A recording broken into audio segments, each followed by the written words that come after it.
had very little time to actually read where do you actually come from and all that. But where do you actually hail from? Minnesota. Minnesota. Uptown Minnesota. And where are you still living there? You know, you started at the age of 19, right? When you put your first albums together for Warner's. No, I was supposed to be 18, but I was 17. You were 17. Now, was it difficult for you to actually get a deal with Warner's at that age? It was difficult for me to produce my album at that age. They didn't want me to produce my own records for that reason. They thought I was young and inexperienced. So they got an executive producer on my first album. It was for you, right? And but the role that the executive producer had was just to supervise the whole thing. Well, he was supposed to help out and cut corners, help me cut corners and things like that, and basically teach me the studio, but he didn't. So it took a long time to do the album. It's pretty painstaking. Now, did you actually have a lot of material for the album already prepared, let's say from way back, or did you have to compose it there and then? Most of it was pretty old stuff. What was, let's say, the strength of making a very strong debut album as such? Did you require I mean, there it was, you know, like your first album, you've got to make like the strong impact sort of thing. You were obviously nervous about the fact. How nervous were you? Very. I'm not really nervous as much as I wanted to make it good and bereft of mistakes, and in the process it took a long time to make, and probably why I don't listen to it anymore for that reason. You don't listen to it? No. It was a perfect record, and I don't know, it was too scientific. How did you feel actually when you had to go and talk to all those, you know, big men, cigars, Century City, those sort of Burbank, you know? I mean, how did you feel coming from Minnesota? I mean, I feel the same way when I have to talk to anybody. I'm usually nervous. I don't like meeting people so much for the first time. I mean, I like to meet them, but I don't like to have to talk. I'd rather they do all the talk. But I found myself answering a lot of questions and things like that. They didn't talk to me too much. I listened most of the time. It wasn't so bad. Did you actually have a manager then as well? So you had somebody to conduct the right deal for you? Now, you've said that you didn't do too much talking. Do I get the assumption that you are not too keen on interviews as well? No, not too terribly keen on interviews. What actually made you sort of shy away from interviews? And well, the first ones I did were a little strange. I got misquoted a lot, and a lot of people just didn't believe me. They thought I was either a fixation of someone's publicity stunts, or I was just a big liar or something. And I don't know, I had to deal with a lot of psychiatrists, so to speak. in what way were they saying that you were a liar? Well, I don't know. One thing, they don't believe this is my real name. Another thing, they don't believe the clothes I wear. They think I'm doing it to gain attention or something like that. Now, I must jump from that to a track called Uptown on your album. Now, that I presume is pure autobiographical, am I right? No. Is actually your stuff all This based new on album is- experiences? The new album is, Right, the Dirty Mind album. Now, on Uptown, there it's quite disturbing that you had to go through what you had. In other words, you've described that you always wanted to be up there, and there's a good life and Uptown. Is that literally how it was? No, Uptown's more or less a state of mind, and it has nothing to do with financial status. It all has to do with how free you are inside, and how good you feel about yourself, and how strongly you feel about yourself, and what you stand for, and your beliefs. And that's what that was about.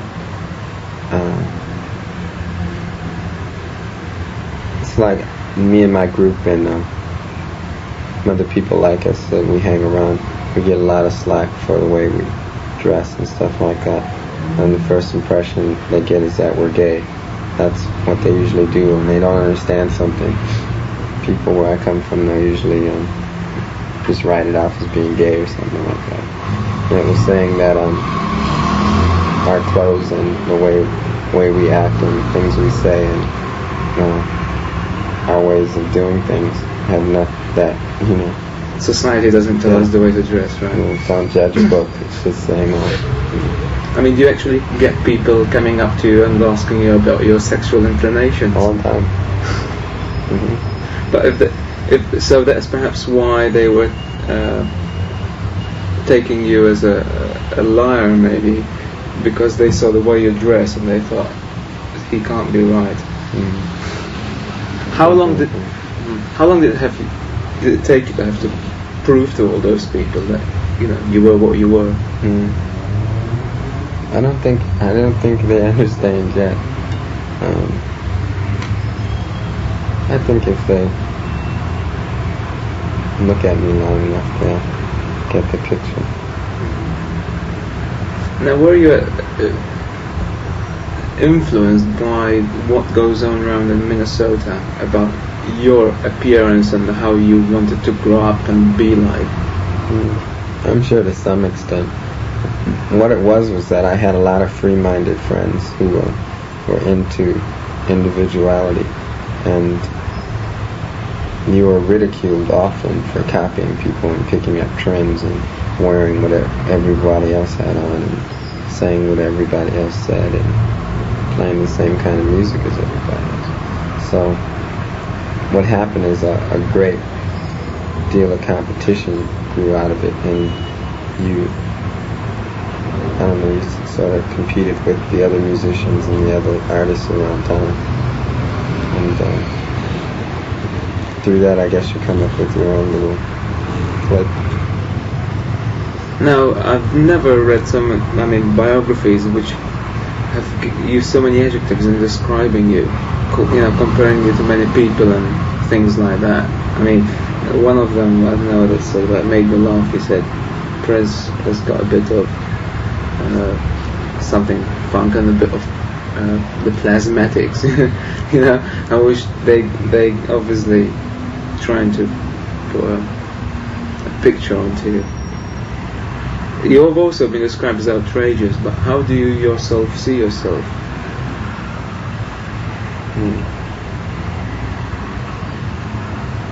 I never had to answer that question.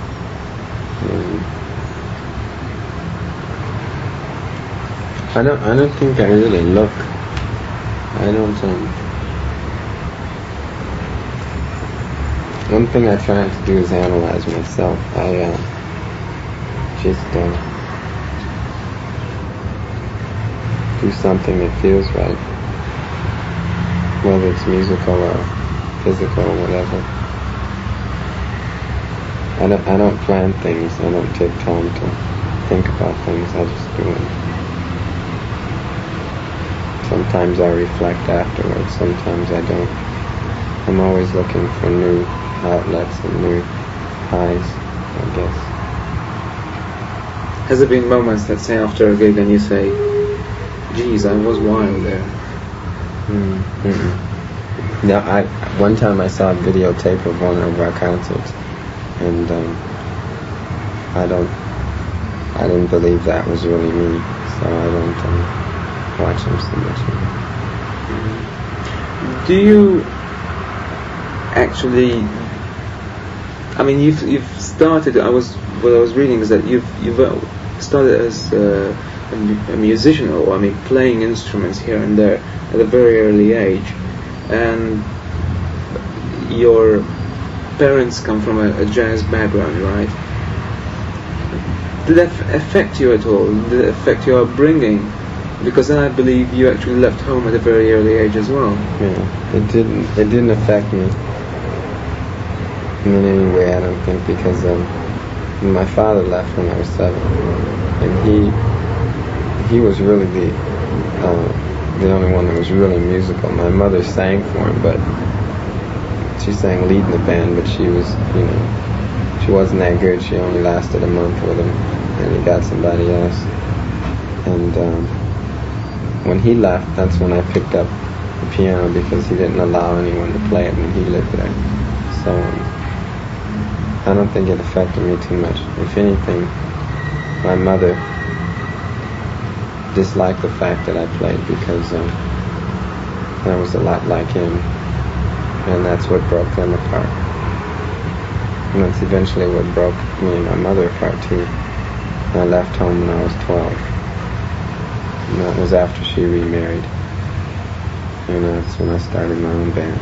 So music was the thing that broke you up? Oh, I'm sure it was.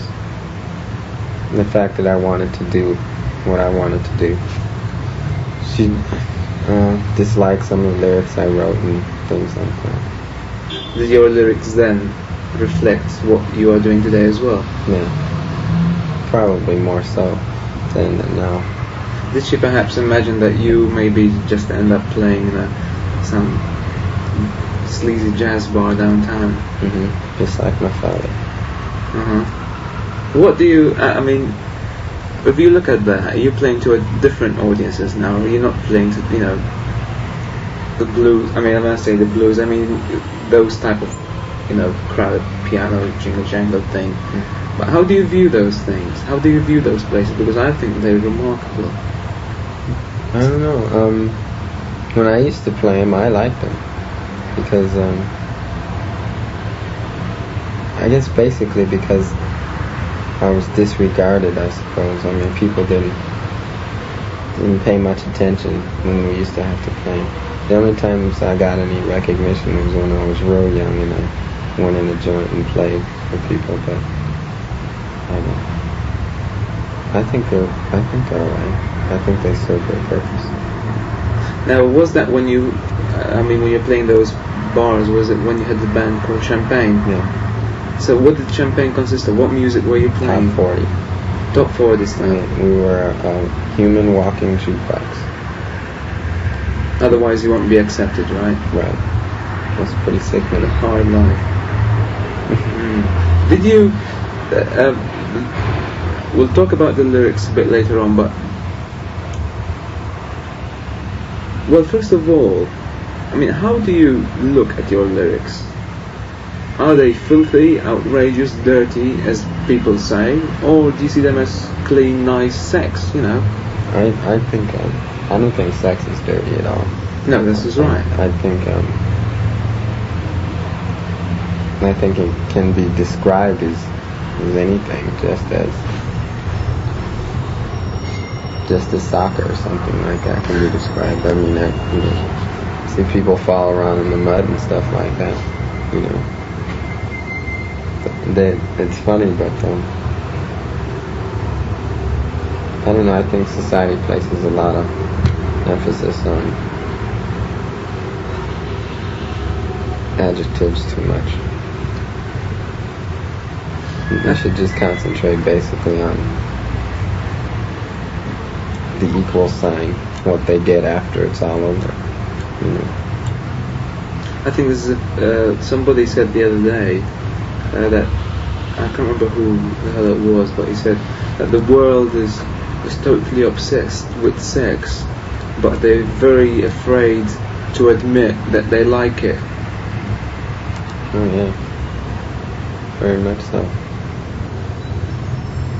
But then they attack a person like you for writing, say, lyrics like "head," for example, which is, you can't get more simpler than that. Yeah. Well, I think anybody that breaks out of the norm is going to get attacked anyway.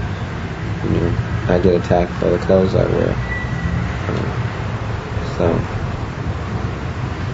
anything different, they're going to go after you anyway.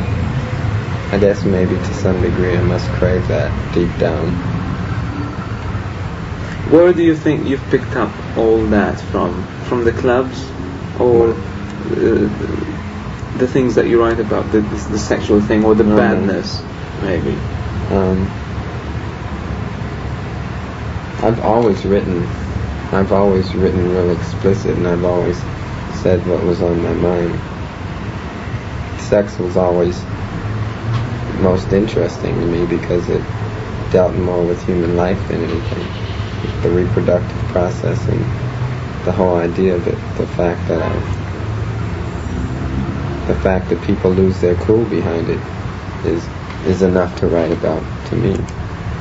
When I was young, I used to read my mother's dirty books that she had hidden in her bedroom.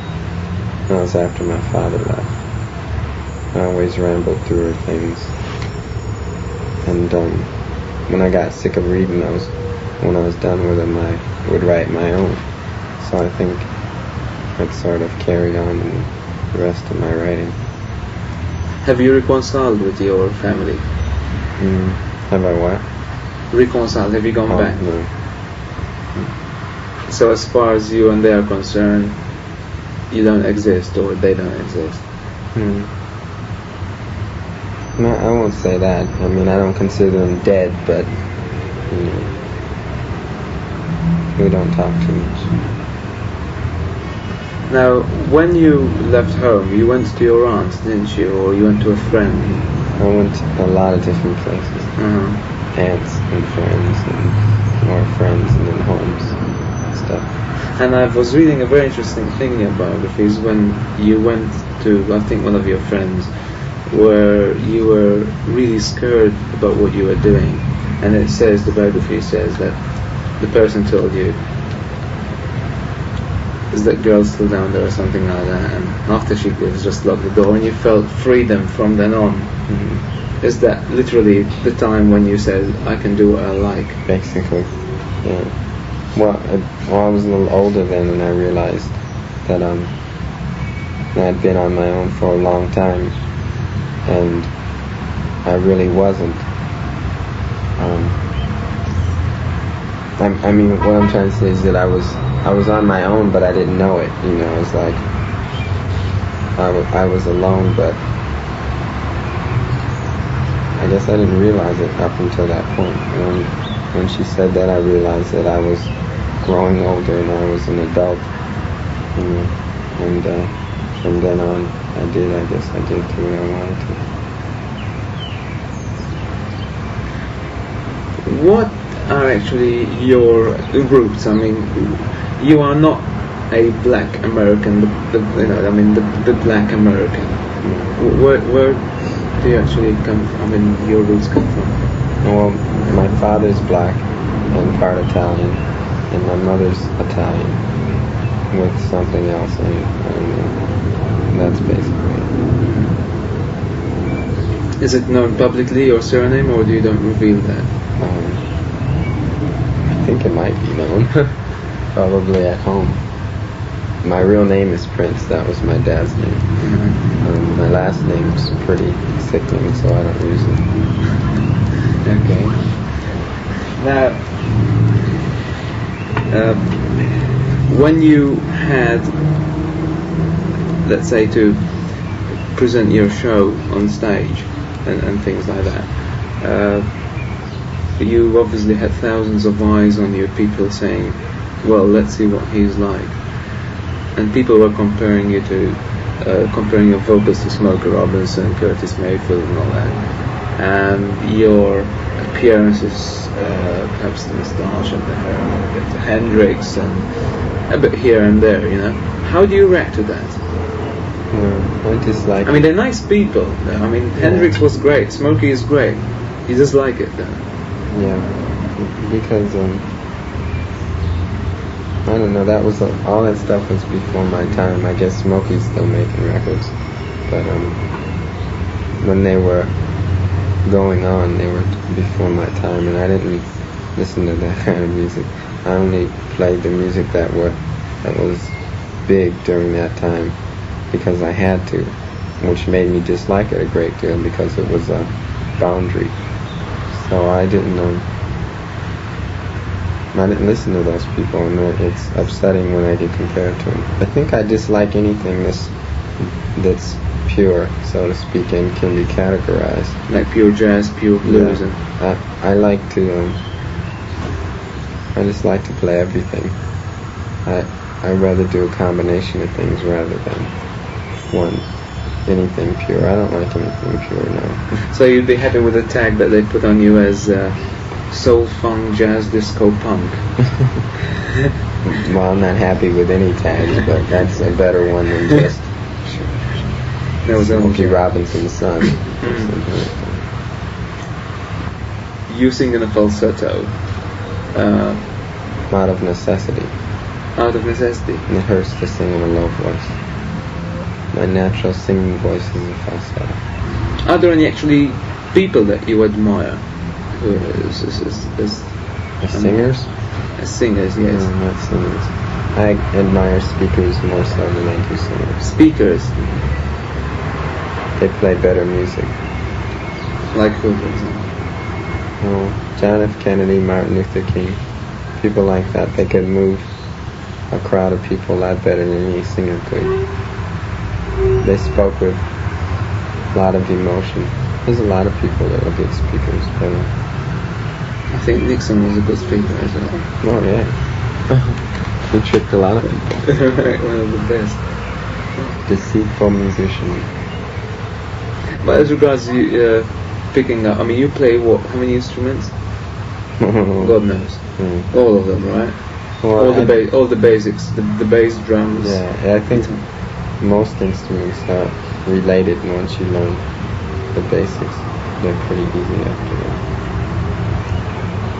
Was actually the person that I can show any similarity, that can draw parallel to you as feeling and wanting to do what you want to, is Jimi Hendrix, really. Do you draw anything towards that person? He's dead, isn't he? Yeah. No, but I mean, he was the first guy, you could say the first black guy to not play funk music or soul music, although he played it in his music, and to do what he wanted, you know. You see, a lot has to do with society. I mean, there are a lot of black musicians who play other types of music, but the doors aren't open in every field like they are in R&B music.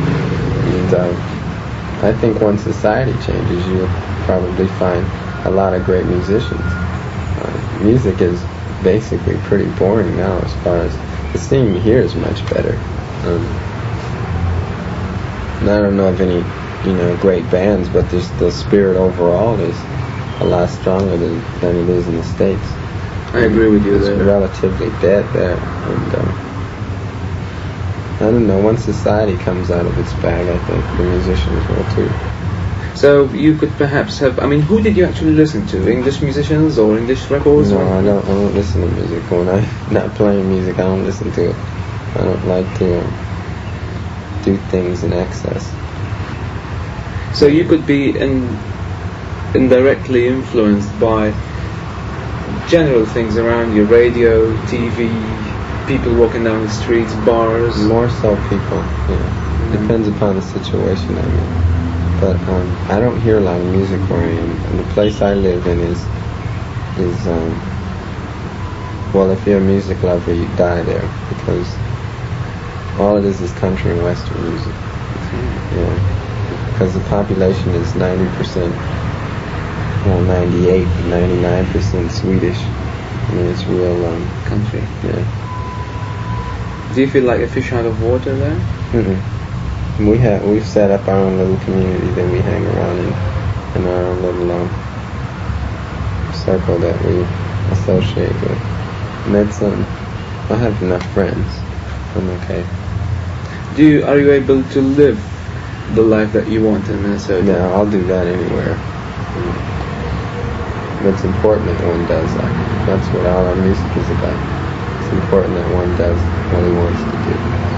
He thinks what he wants to think. I mean, being perhaps different from other people in the way you appear on stage and your lyrics, are you continuously pestered by governors and state people and things like that, and police No. perhaps? I don't think I've reached that status yet. It's just more of I just think people on the street know who I am so far. I hope it never gets to that. Sure. Well, what sort of life do you lead? I mean, do you have a big place, a nice place, a palace, or you just don't believe in all that? Well, I don't know. I didn't think I really... See, what I'm told by my managers is like if in time you make a lot of money, you have to buy stuff like that. Sure. Now, I can always say that I don't want something like that, but I know I'll get something like that if it's between that and giving my money away to some politicians who are going to send my son off to chop up some foreigners, So,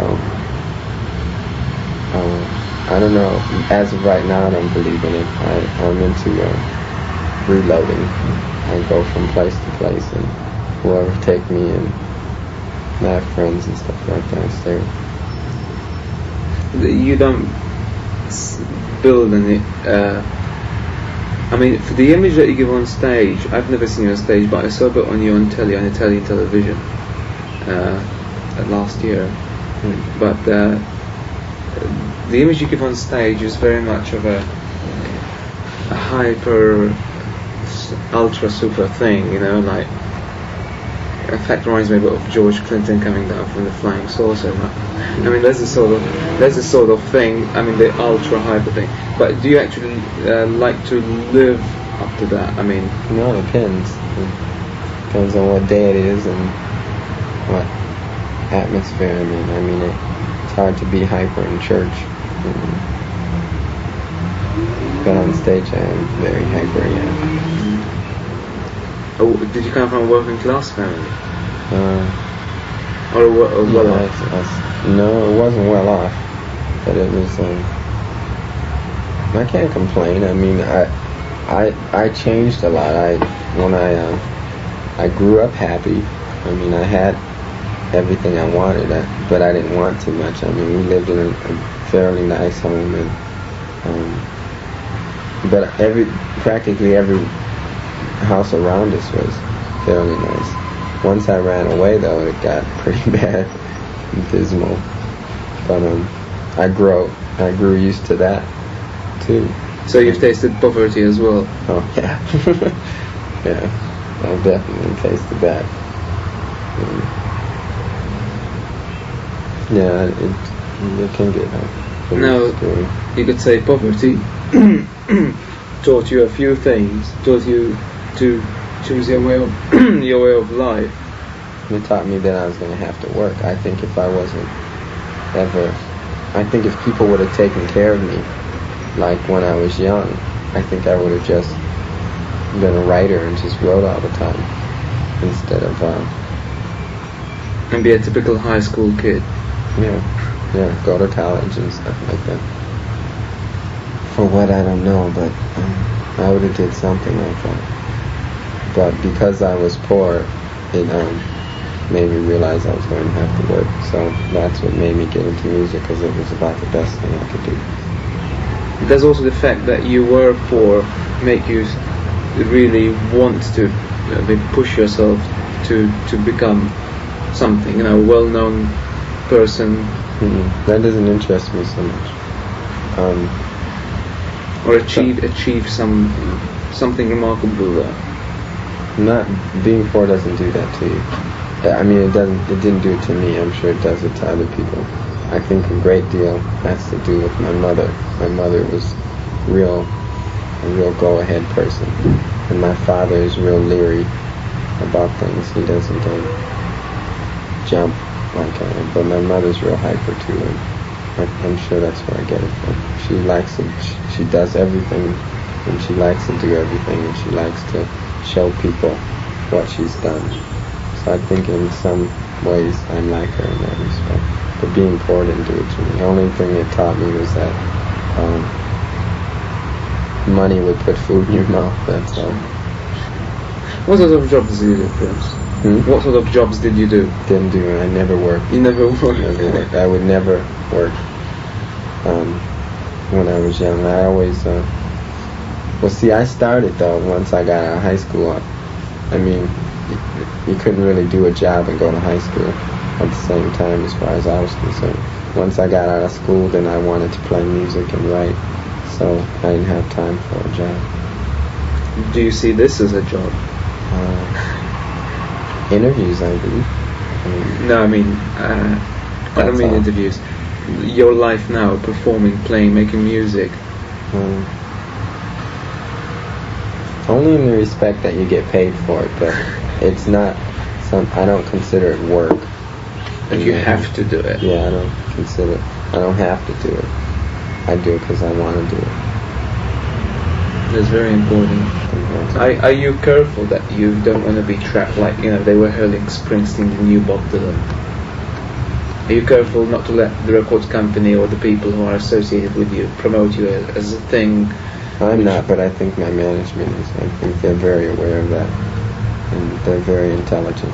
I don't think they'll let that happen. They don't like comparisons either. I'm with Steve sometimes, my manager, and if someone asks what kind of music I do, he says that you just have to see it. He can't really explain it, and that means more to me than somebody comparing me with Bob Dylan or Bruce Springsteen or anybody like that. I mean, not that I don't respect those guys at all, but I don't know enough about them to sit up and say that I'm anything like them or better than them. Nobody's better than anybody. Everyone's different. I mean, how old are you now? I'll be 21 in June. You'll be 21. Jesus, when all those guys started, like Dylan, the people who they're comparing to you were still a baby, right? When they started. Well, I started listening to radio heavy when I was about 13. That's when I had a band, and I had to. That was then it was work. I have to admit it was work because I had to take records and dissect them and take each part and teach it to each member of the band, stuff like that. And it was pretty sickening. So you had the producer's instinct at the time as well, right? Was that as a producer's instinct? I guess you might say that. I don't know. I didn't look at it like that then. I just looked at it as something I had to do. Did you actually record when you were with Champagne? Well, we did a few demo tapes. They were pretty cheesy. I'm not going to say that. For our age, I thought they were excellent. I thought they were great. And I suppose if I heard them now, considering how young we were, they're pretty good arrangements and things like that. But there were new numbers or the arrangements of the top 40 material that you had. There were some cover songs, and then there were originals, mostly originals. The originals were so risque though, nobody was interested in. We had a terrible manager, and it was going nowhere. If I had to ask you what's your favorite cover song that you've done of all time, would you be able to answer? No, I hated every one of them I did. Because like I say, I had to do it out of necessity. And I didn't like doing other people's songs. I liked doing our own songs. They were far more true to life than the rest of the stuff I was singing about. I was singing about flowers and trees and cornflakes and stuff like that. And our originals were about what the teenagers were into at that time. Drugs and sex and music. And with the community we lived in and played around, they didn't want to hear about that. They wanted to hear about the flowers and the trees and how wonderful life was and how wonderful life would be if you were with me and that kind of stuff. So Now you draw both black and white audiences to your gigs. Mm-hmm. You must feel that is an accomplishment, something nice, right? That you're able to do. Yeah, I think it's nice. I don't know what kind of accomplishment it is, but it's. I think it's nice that there are diversity of people there. Yeah, I think what I like most of all is that I like blacks and whites and straights and gays and conservative and non-conservative and they're all having a good time and they're not worried about who stole my seat and stuff like that and the fact that they are different. They're real attentive, which is important to me. Mm-hmm. And when you get the audience there, they're all moving or whatever. I should imagine it's like, do you have to psych up to actually go up on stage? But do you have to build up to the event? No, the things around me really do it to me. And if there's a crowd of people and we're getting pushed around or whatever, you get real nervous and it's not good to be too nervous when you go on stage though, because you lose energy quickly. When I'm up there, when I'm excited, if the music excites me, like the last date we did, I was tired like 80% of the show. I was just exhausted because of the energy that was in the room. It was pretty scary. Now the way you dress on stage, which has been described as G-strings or jars. Underwear. They're underwear. Right. And really warm and all that. Have you, was that your own idea? Or did you actually have somebody feed a few words in your ears and give you some advice on that? be honest about that. Well, my minister at my local church told me to wear that, so that I would somehow portray an anti-Christian facade.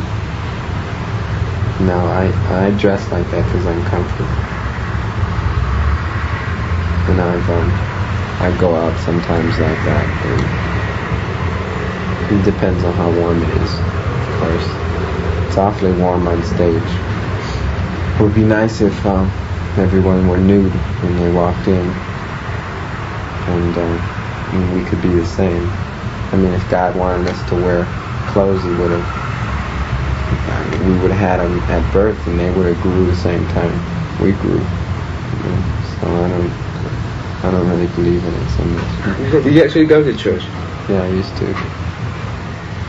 Till I realized that they were politicians too, most of the ministers. Would you rather live here than the States? I mean, you seem to be pretty impressed and, well, not impressed, but you like what's going on here. I like Europe a great deal. I've only been to Amsterdam and here. I like the spirit that's here. I wish there were some things I could bring back with me, some of that spirit. But I like where I live, I guess, because of the people I know. And see, I have to admit though, where I live, just the small little area that I live in, is a lot like here, a lot like Amsterdam. And people are learning to accept us. What did you do in Amsterdam? Just a holiday or? No, we played there. Oh, you played there. When was that? That was on Friday. Oh, I see. Oh, you mean just right now? Yeah. So this is your very first European visit, right? Your very first outside home? Yeah. You've now sort of like traveled the States. You've sort of, yeah. Played here and there. What do you hope to accomplish? You obviously would love to hear your music played in Japan and everywhere else, right? You've got that. I should imagine that enthusiasm. Is it called enthusiasm? I should imagine. I think the one thing I get out more than anything is when I see a real loose kid come up to me at a gig or something and say that they really get into what we do and they understand it. See, it's different when they just buy it because their friends bought it, and then they're dancing to it or whatever and singing the words. But I don't know, it's different when someone comes up to you and they're just as free-minded as you are, and they believe in the same things you believe. And when you take off some of your clothes at the gig, they're doing the same thing. That's the difference. I think I get off more on that than anything. I know that this, as well as most things, other than whatever you can find in your mind, is really limited. So I don't know how much longer I'm gonna do it. I mean, maybe 2 or 3 more albums and I'll be done. Maybe not even that many. You know, I just want to do something else sometime.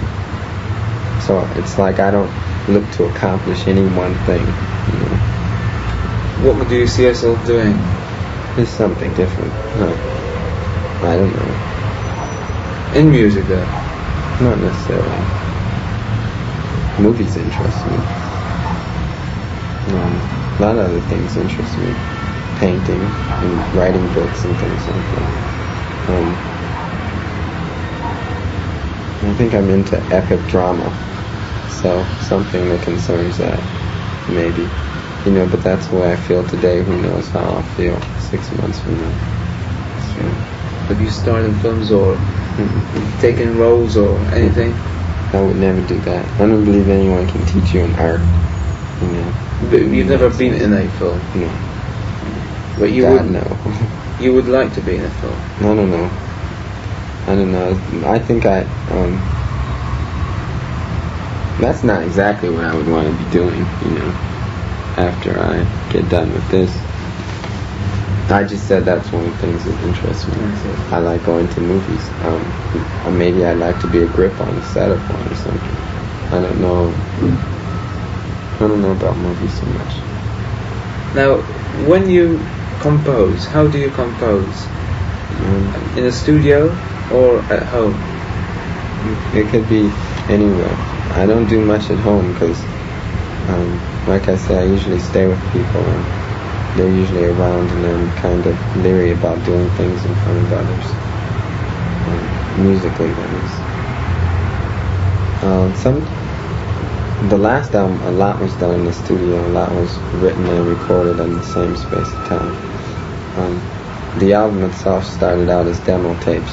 That's how it's a little bit heavier than the last 2 I did, because it's more me than the other ones. The other ones were a little more planned. I sat down and wrote a song rather than just singing. You know, when you just sing whatever comes to mind and then write it out later and maybe change a few things here and there, it's a lot different and it's a lot more pleasing as far as I'm concerned. So a lot was done in the studio, and some was done out on the street whenever I'm alone mostly. Now, do you actually, I mean, you must spend a lot of money, or the record company, on studio time for you? I have a place that is real raggedy, and like the sound on the new album isn't that good. It's direct, but it's not, you know, it's not anything that will win any awards. But I don't want it to sound like that. So you still want it to sound rough? Yeah, just like it is, just like it really is. The album sounds a lot like the stage show. And the stage show is real rough. The only difference is that it's louder and harder edged, so which makes it more aggressive. Now, people who have seen you live told me that you've actually touched on heavy metal live. Well, I like to do guitar solos, and I have a great guitar player who, so if you could, yeah, I mean, you could say he's pretty heavy metal. Classification. Heavy music, right? Forget heavy metal. Let's just say heavy music. And but why don't you use the musicians on stage for your album? I think I will the next one. I didn't before because the last record was done at strange hours. I think it's rude to call people up at 4 in the morning unless their mom just died or something. and also because I wasn't sure if their heads were in the same space mine was, as far as where the song came from and stuff. And I think they understand a little bit more about the way I am, just from hanging out. You know, we understand one another. You know. So I think they'll probably do the next one. Prince, thanks a lot. Thank you.